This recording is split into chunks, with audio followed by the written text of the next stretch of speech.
നമസ്കാരം, കൊട്ടാരക്കര മീഡിയയിലേക്ക് സ്വാഗതം. വരാനിരിക്കുന്ന US തെരഞ്ഞെടുപ്പിൽ ഇടപെടാൻ ചൈന ശ്രമിക്കുകയാണെന്ന ആരോപണവുമായി US state secretary Antony Blinken.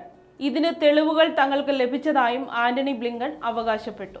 3 ദിവസത്തെ സന്ദർശനത്തിനായി കഴിഞ്ഞ ദിവസം ആന്റണി ബ്ലിങ്കൺ ചൈനയിലെത്തിയിരുന്നു. സന്ദർശനം പൂർത്തിയായതിനു ശേഷം ഒരു അന്താരാഷ്ട്ര മാധ്യമത്തിന് നൽകിയ അഭിമുഖത്തിലാണ് ബ്ലിങ്കന്റെ ആരോപണം. ഈ വർഷം നടക്കുന്ന US പ്രസിഡന്റ് തെരഞ്ഞെടുപ്പിൽ ഇടപെടരുതെന്ന് കഴിഞ്ഞ നവംബറിൽ സാൻ ഫ്രാൻസിസ്കോയിൽ നടന്ന ഉച്ചകോടിക്കിടെ ചൈനീസ് പ്രസിഡന്റ് ഷീ ജിൻപിങ്ങിന് അമേരിക്ക മുന്നറിയിപ്പ് നൽകിയിരുന്നു.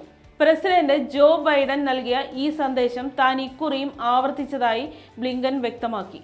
എന്നാൽ ചൈന ഒരിക്കലും അങ്ങനെ ചെയ്യില്ലെന്ന് ഷീ ജിൻപിങ് തനിക്ക് ഉറപ്പ് നൽകിയതായും ബ്ലിങ്കൻ വ്യക്തമാക്കി. വരാനിരിക്കുന്ന US തെരഞ്ഞെടുപ്പിനെ ചൈന സ്വാധീനിക്കാനും ഇടപെടാനും ശ്രമിക്കുന്നതിന്റെ തെളിവുകൾ ലഭിച്ചിരുന്നു. എന്നാൽ അങ്ങനെ ഒന്നും സംഭവിക്കുന്നില്ലെന്ന് ഉറപ്പാക്കാനാണ് ഞങ്ങൾ ശ്രമിക്കുന്നത്. ഞങ്ങളുടെ രാജ്യത്ത് അത്തരമൊരു ഇടപെടൽ നടത്താൻ ശ്രമിക്കുന്നുവെന്ന വിവരം അതീവ സൂക്ഷ്മതയോടെയാണ് നിരീക്ഷിക്കുന്നത്.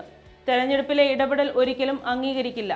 അതുകൊണ്ട് തന്നെ ചൈന ഈ സന്ദേശം ഇക്കുറി ഉൾക്കൊണ്ടുവെന്നാണ് കരുതുന്നത്. അഭിപ്രായ വ്യത്യാസങ്ങൾ വളരെ കൃത്യമായി പറഞ്ഞിട്ടുണ്ടെന്നും അതൊരു സംഘർഷത്തിലേക്ക് മാറുന്ന സാഹചര്യം ഒഴിവാക്കുമെന്നും ബ്ലിങ്കൻ പറഞ്ഞു. അതേസമയം US തെരഞ്ഞെടുപ്പിൽ ഒരു കാരണവശാലും ഇടപെടില്ലെന്നും മറ്റു രാജ്യങ്ങളുടെ ആഭ്യന്തര കാര്യങ്ങൾ തങ്ങൾ നോക്കേണ്ടതില്ലെന്നും ചൈന പറയുന്നു. കഴിഞ്ഞ 1 വർഷത്തിനിടെ ഇത് 2ാം തവണയാണ് ബ്ലിങ്കൻ ചൈന സന്ദർശിക്കുന്നത്.